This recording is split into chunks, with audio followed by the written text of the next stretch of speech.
šeit mēs nonākam pie tā, pie kā mēs runājām sākotnēji, kad profesija ir ļoti sarežģīta un komplicēta, un laba arhitektūra, kas ir arī, tā kā Zīns teica, nav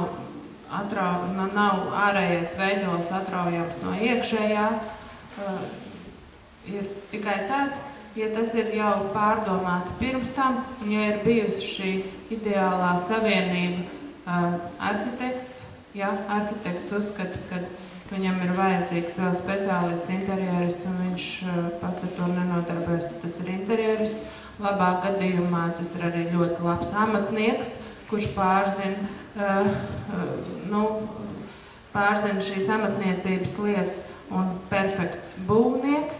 Un tad, ja visas šīs lietas un arī izglītots pasūtītājs, un ja šīs visas 5 lietas kaut kā saskan, tad var pretendēt uz labu arhitektūru. Tā kā man ir ļoti grūti spriest par to, cik mēs varam sagatavot atsevišķi interjera speciālistu, kurš nav saistīts ar arhitektūru, un kuram nav vispārējās zināšanas par būvniecību vai arhitektūru un par tieši tā. Bet tajā pašā laikā ir ļoti daudz veiksmīgi piemēri, kad Mākslas akadēmijas speciālists, kurš ir gleznotājs, ieiet telpā un viņš rada tādu vīziju, kādu nevar radīt arhitekts interjerists. Tāpēc par profesiju interjerists, kā lai pasaka, es viņu tomēr neatdalītu kā profesiju, lai gan tas tā ir noticis, es viņu vairāk nosauktu par to, ka cilvēkam, kuram ir talants gleznot, viņš var arī veikt ļoti skaistu telpas iekārtošanu, jo viņam ir vienkārši ļoti laba gaume un spēja novērtēt augstvērtīgu amatniecības un visādas lietas, un viņš tās ļoti perfekti var salikt telpā.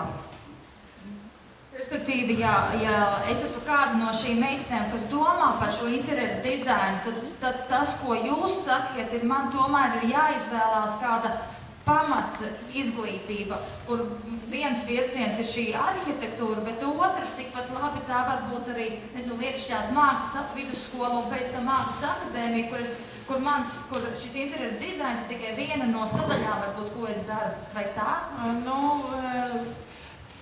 Izglītības nekad nav pamaz.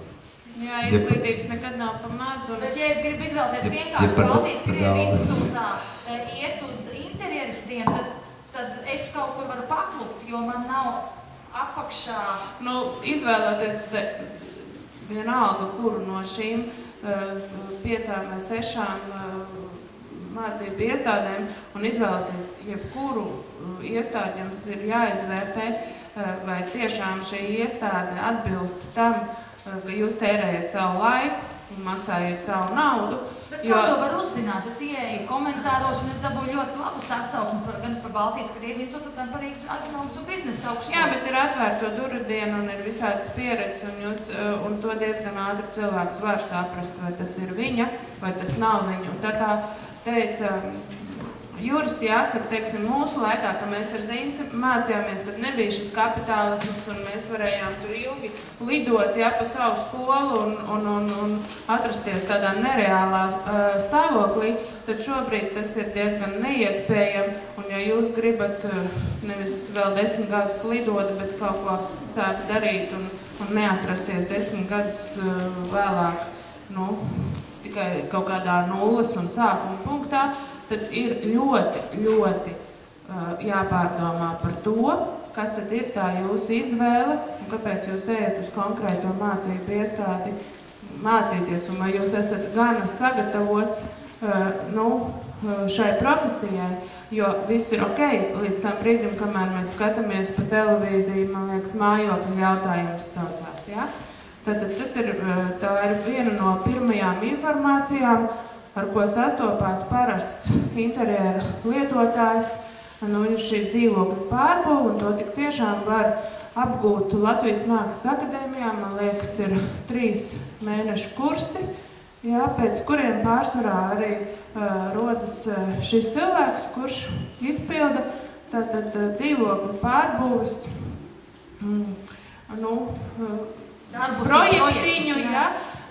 Es nezinu, vai viņš ir tiesīgs, ja ir jāpārbīda kāda nesoša siena, vai viņš ir tiesīgs viņu saskaņot būvvaldē, laikam nē, tomēr arhitekts ir vajadzīgs, bet tā ir diezgan apsveicama nodarbošanās, jo, ja cilvēks grib dzīvot labākā vidē, nekā viņš līdz šim ir dzīvojis, tas jau ir ļoti liels solis, un varbūt, ka tā ir tāda, diezgan labs hobijs uzlabot savas dzīves apstākļus, pieaicinot mākslinieku un pārvēršot savu ikdienu skaistāk un krāsaināk katru mūsu izpratnē. Tas nozīmē, ka tas, kas notiek mājokļu jautājumā, tas nav interjera dizains tajā izpratnē, kā jūs kā arhitektus to skatieties. Es tomēr domāju, ja mēs runājam vispār par dizainu, tad viņu vajag atdalīt no divām lietām, kuras mēs esam tādā diezgan lielā ķīselī sakūluši kopā. Ja? Pirmām kārtām ir tas, kas netiek atdalīts, tā ir amatniecība no dizaina. Un tās ir divas pilnīgi dažādas lietas. Ja? Amatnieks, viņam ir jābūt ļoti labam amatniekam, lai viņš sauktos par meistaru, kurš var savu amata prasmi nodot tālāk. Savukārt dizains, tā ir kaut kādas lietas radīšana vispirms droši vien abstrakcijā, pēc tam mēģinot viņu pielietot dzīvē, kas nereti ir galīgi nepielietojama dzīvē.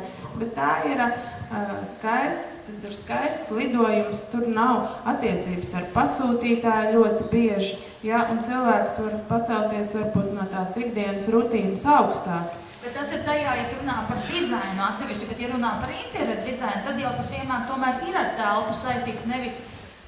Protams, interjeru dizains nevar nebūt nesaistīts ar telpu, bet interjeru dizains nevienmēr ir vajadzīgs tādās sadzīviskajā situācijā, jo es uzskatu, ka māju ļoti bieži ir jāiekārto tam cilvēkam, kurš viņā dzīvo.